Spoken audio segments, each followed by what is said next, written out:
அனைவருக்கும் வணக்கம். நம்ம செய்ய போகிறது சாட் ஐட்டம். அதுக்கு இனிப்பு சட்னி செய்யணும். ஒரு 5-6 பேரிச்சம்பழத்தை ஊற வச்சுருக்கேன். அது கூடவே புளி கொஞ்சம் ஊற வச்சுருக்கேன், அதையும் ஆட் பண்ணிக்கலாம். ரெண்டும் கொஞ்சம் நல்லா வேகட்டும். இதில் கொஞ்சம் வெல்லம் போட்டுக்கலாம்.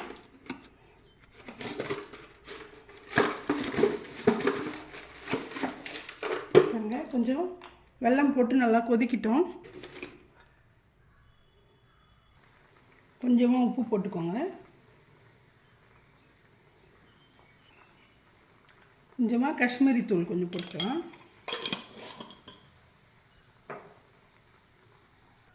ஸ்வீட் சட்னிக்கு ரெடி ஆயிடுச்சு. அடுத்தது நம்ம அதுக்கு மசாலா ரெடி பண்ணலாம். நெய் ஒரு 2 ஸ்பூன் போட்டுக்கலாம்.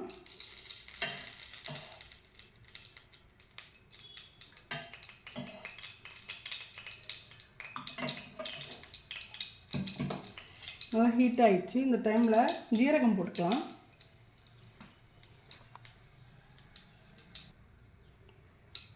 ஜீரகம் போட்டு நல்லா ரெடியானதும் இஞ்சியும் ஒரு பச்சை மிளகாவும் நல்லா தட்டி வச்சுருக்கேன்.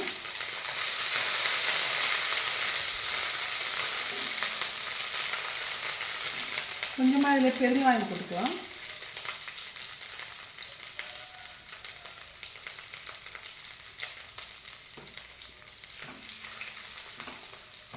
இந்த சன்னா ஊற வச்சு ஃபஸ்ட்டு வேக வச்சுருக்கேன். அதில் ஒரு பட்டையும் ஒரு ஏலக்காவும் போட்டு வேக வச்ச சன்னா. அங்கே பாருங்கள், நல்லா மெதுவாக இருக்குது.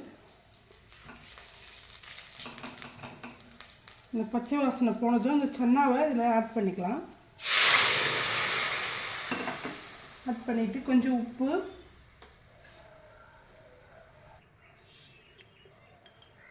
போட்டுட்டு கொஞ்சம் மஞ்சள் பொடி போட்டுக்கலாம்.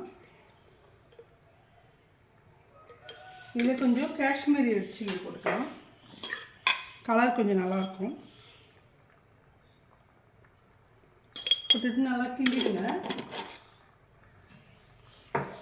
கிண்டி இது நல்லா கொதிக்கணும்.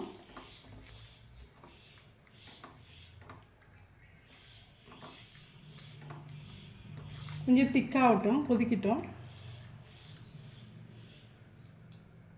கொஞ்சமாக சாட் மசாலா போட்டுக்கலாம். கொஞ்சமாக புளி தண்ணியும் போட்டுக்கலாம்.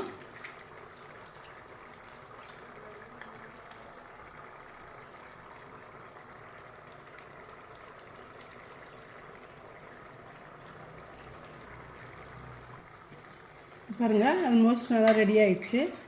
இதை இறக்கிட்டு நம்ம டிக்கி ரெடி பண்ணலாம்.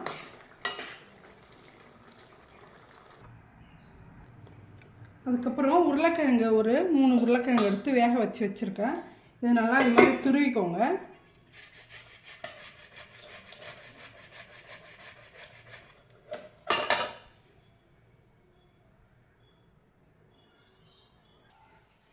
இதுக்கு தேவையான உப்பு போட்டுக்கலாம். கேரட், இந்த உருளைக்கிழங்கு நல்லா வேக வச்சு திருவுனது. கார்ன்ஃப்ளவரை ஒரு 2-3 ஸ்பூன் போட்டுக்கலாம். போட்டுட்டு நல்லா மிக்ஸ் பண்ணணும்.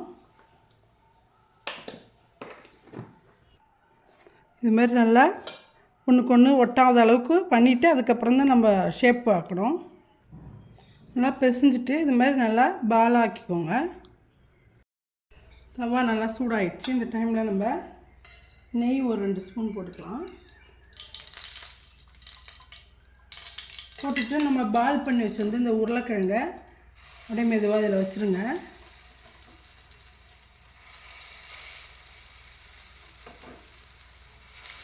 அது வெந்துக்கிட்டே இருக்கட்டும். இது வெந்ததை இன்னும் கொஞ்சம் திருப்பி போடுங்க.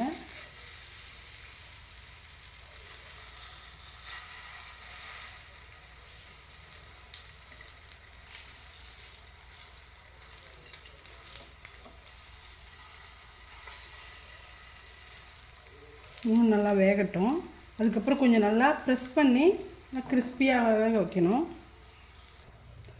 இது மாதிரி வெந்ததை லைட்டாக ப்ரெஸ் பண்ணி வேக வைங்க. இது மாதிரி நல்லா இன்னும் சப்பையாக ஆக்கிட்டு நல்லா கிறிஸ்பியாக வேக வைக்கணும். இதை கிறிஸ்பியாக ரெடி ஆகிடுச்சு பாருங்கள். இதை எடுத்துட்டு க்ரீன் சட்னி அரைக்கிறதுக்கு கொத்தமல்லி, புதினா, 2 பச்சை மிளகாய், கொஞ்சோண்டு இஞ்சி, கொஞ்சோண்டு ஐஸ் கட்டி போட்டால் கலர் சேஞ்ச் ஆகாமல் இருக்கும். அது கொஞ்சம் உப்பு போட்டு அரைக்கணும். சாட் ரெடி பண்ணலாம். ஃபஸ்ட்டு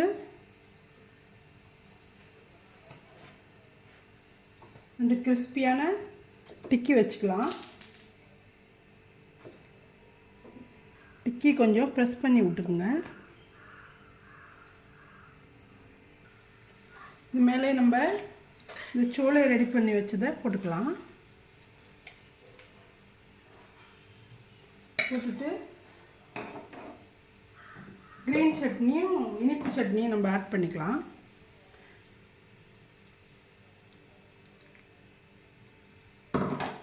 கொஞ்சம் ஆனியன் போட்டுக்கோங்க.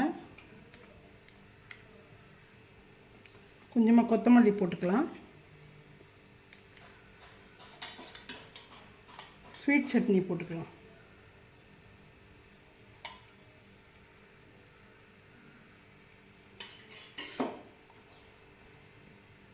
சுவையான ரகடா சாட் ரெடி ஆயிடுச்சு. இந்த வீடியோ பிடிச்சிருந்தா லைக் பண்ணுங்கள், ஷேர் பண்ணுங்கள், கமெண்ட் பண்ணுங்கள், சப்ஸ்கிரைப் பண்ண மறக்காதீங்க. நன்றி.